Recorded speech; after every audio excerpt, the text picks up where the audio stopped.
Guys, need natin magluto for lunch. For today's bayan, I'm gonna cook ginataang tilapia, or we call it in Bicol taguktok. Tilapia na padala ng anak ko, pati ingredients. Ilalagay natin pechay, tapos lalagyan din natin siyang siling verde, of course tomatoes,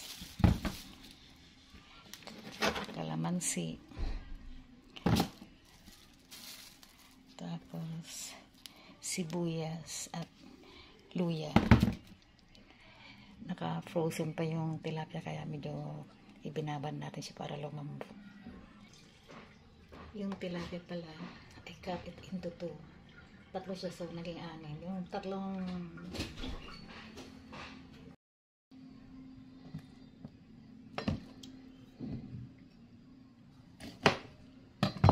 pagsasama-samahin lang natin yung mga ingredients.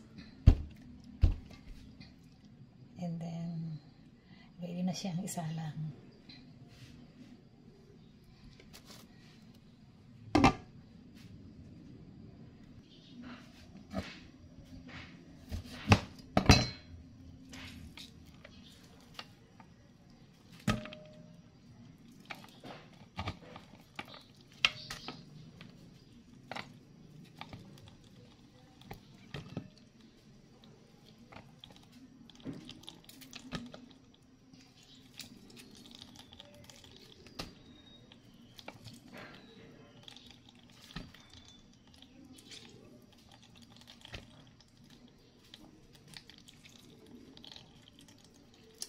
Siya, wait natin kumulo, and then ilalagay natin yung kakanggata.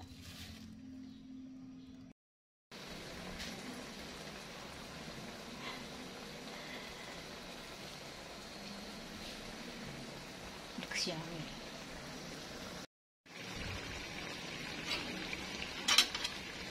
Tikman nga natin.